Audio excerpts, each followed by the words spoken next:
All right, so how do emotions work? First of all, there's typically an event in the environment, quite simple. There is an emotion, we perceive the event, that triggers a particular physiological state within us, and then there is an action urge. That's the very simple model of emotions, and that then creates a behavior. So that's the emotional guidance system in a very simple nutshell. There's an event that happens, we have an emotion, we have the urge to act, and then we take action. What the research is showing is that the effectiveness of most therapies happens right here, in this space between emotion and action urge. It is that you feel the feeling, and you acknowledge it, and you're very literate with it, but you don't necessarily act on it. You make the choice. Will I act on this urge or not? Now, those of us who work in addictions, we know this really well, because this is a key part of early recovery, is learning that you don't act on every urge that you have, right? And learning certain skills and ways in which you can divert yourself when you're in the middle of an urge so that you won't act on it. And within the program, within AA, there are many wonderful tools that you can use that really help expand this space. But this is not just about addiction. This is about mental health here.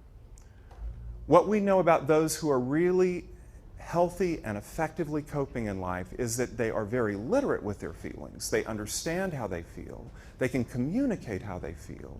They can identify the feeling, but they don't always act on it.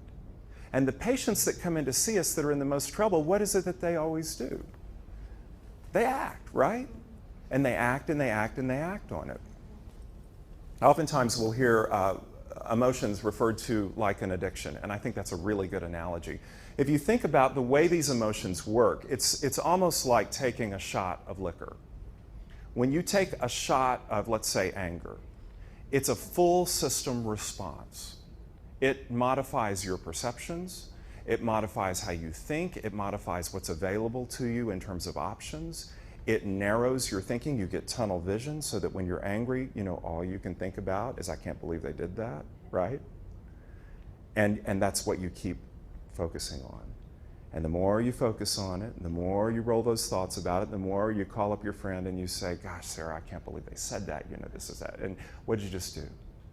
You just bellied up to the bar and took another shot of anger. And eventually you get yourself really drunk on this emotion. And you kind of like it, because emotions, we know from the research, are fundamentally are reinforcing in and of themselves, even when they're painful. It's one of the dialectics of emotions, is that it's reinforcing, but yet it's painful. So we just keep going after it over and over and over and over again. And a lot of the early psychotherapies really, this is where often they would get off track, is because they would encourage over and over the reinforcement and expression of these painful emotions. And it became very difficult for some of our low-functioning clients to be able to find a way out of that, because they're being encouraged to emote anger over and over again, and it feels good and it's reinforcing to them, and it's turning their lives into a mess because they're angrier and angrier at more things. And in fact, what the research shows is that when you express anger, the one thing that often happens is that you don't have less anger, you tend to have at least the same amount, if not more. It reinforces it. So, those of you who might be listening and thinking, oh my gosh, is he saying emotions aren't important, or it's not important to express? Absolutely, it's important to express emotions, no question. It's very important to be literate with your emotions. However, the key to mental health is being literate and having that contemplative moment between the time you feel and when you act. And expanding that moment so that you can sit with your emotions. I worked with a wonderful therapist in Santa Fe, was part of our dialectical behavior team, and she had a phrase, and sometimes little phrases have always helped me in my work and myself and my life, and I just love the way she used to say, well, I'm just going to sit with that. And I've always kept that. I don't know if you find that, maybe some of you use that phrase, but it just was really a great phrase, because it's like, okay, I'm really pissed off about this, and I'm just going to sit with it. Because how many times have you been really angry and you type that email and you hit send? And what's the next thought? Can I pull it back? Or you wake up the next morning and you think, I'm not going to check the email. I can't believe I sent that. Why did I do that? It's that reaction, it's the emotion and then acting, instead of expanding the contemplative moment where you stop and you think. Because what we do know is the emotions are very much like a drug or alcohol in the sense that they limit, they give us tunnel vision, they limit our options. We have less of what we can consider at that moment. And so all we're thinking about is what we're angry about, not the fact that we need this relationship, or not the fact that the other person may have had good reasons for why they did what they did. All of those things really typically aren't available to us, or if they are available, they really don't matter in that moment because we are in fact intoxicated with the anger. Examples of this would be like there's a prompting event, someone says your haircut's ugly, you feel embarrassment, right? So what do? You wear a hat until your hair grows out, or you get another haircut, or I don't know, you shave it all off if that's what you want to do. There's a prompting event, you're startled by a large snarling dog, you feel fear, what are you going to do? You run, yeah, okay. Jump back. You watch someone scratch a new car, you get angry, you feel angry, and boom, you yell and run towards the perpetrator. This is the fundamental model of emotions. There is a feeling, it is our guidance system, and it creates an action urge within us to act. Now, the reason why that's incredibly relevant to our discussion this morning about shame-based trauma is because the action urge of shame is to hide.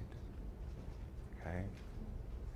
And so when we feel shame, we want to lie, we want to hide our bodies, we want to avoid the person, we want to avoid the situation.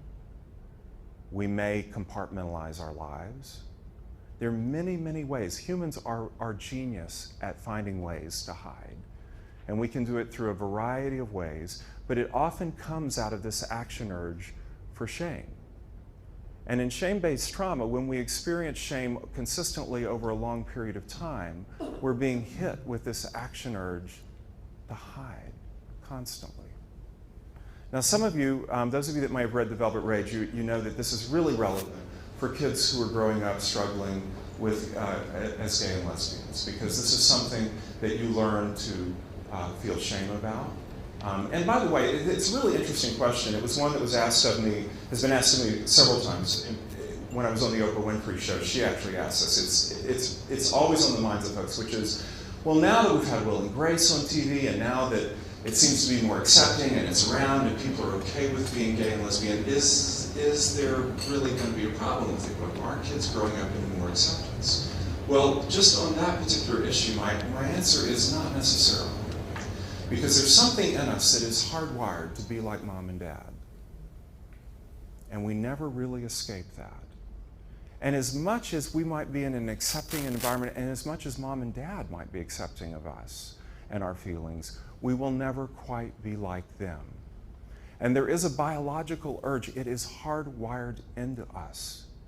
We don't get a choice in that as kids. We want to be like them. We want to earn their approval. And as a result, we aren't able to.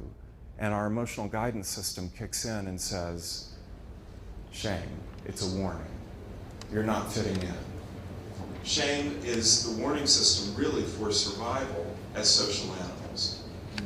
And shame becomes really a necessary component of survival. Now, why do you say that? Because normally when we talk about shame in psychotherapy, we're talking about something that really is a problem.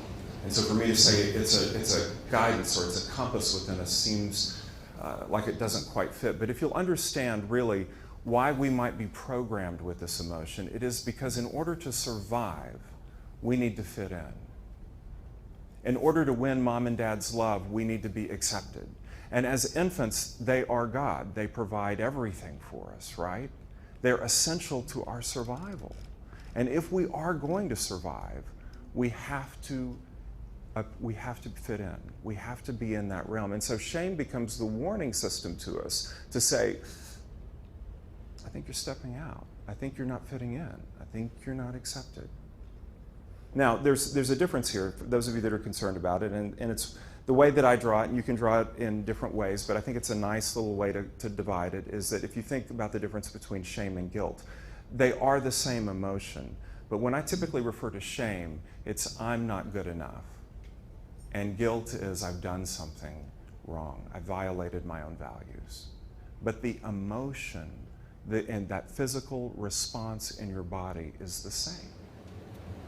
And as kids, we aren't really equipped to make that cognitive distinction, unfortunately. Our brains really aren't at the place where we can make that shift. We know we feel shame and we act on the action urge, right? How many of you have kids? Yeah. Okay, so you know, when they're young, even up until they reach 18, 19, 20 years old, and some of us, I'm 48, and it's not that different for some of us that are even older, is you have the emotion and you go right to the action, right? You know, you see the kid tantruming in the store and they have the emotion and they're acting on it right there. Their brain, the reason for that is their brains really aren't equipped to make that contemplative moment that we saw up there. They don't have the full ability to do that. And what really nature has programmed in for them is the ability to learn that from you and me as parents. And as the loving, supportive system around them, they observe and their brains become trained and developed around as they see us handle our emotions, develop the contemplative moment, not act on our emotions, then they begin to develop skills along those lines. But what most of us found, and any of you who grew up in an alcoholic family or grew up with addiction, you know this is true, what happened for us is what? There was no contemplative moment, typically. You felt an emotion and you act on it. Dad got angry and he yelled at Mom. You know, he stormed out of the house. Mom got angry, she went into the bedroom and didn't speak for a while. There was always this sort of knee-jerk reaction to the emotions. You felt the emotion and you acted on it. And so the kids that grow up in that environment, you and I, when we grow up in it, that's what we learn, and that's what our developing brains develop the template on. And so as we go into adulthood, that's the way that we handle our emotions. Others learn it differently. Those who are fortunate enough to grow up in an environment where they have adults around them, where they can observe this kind of skillful behavior, tend to develop a bit differently. And there is actually a fair amount of research to suggest that this is true. That when kids grow up and they observe adults around them being more skillful with their emotions, they actually become more skillful. That was not my experience, and I suspect for many of us in the room, that probably wasn't your experience either. We learned to feel and act, and it got us in a lot of trouble. And it was as an adult that we had to learn to find that contemplative moment and expand it. And that takes a lifelong journey of expanding and learning skills to be able to increase the space.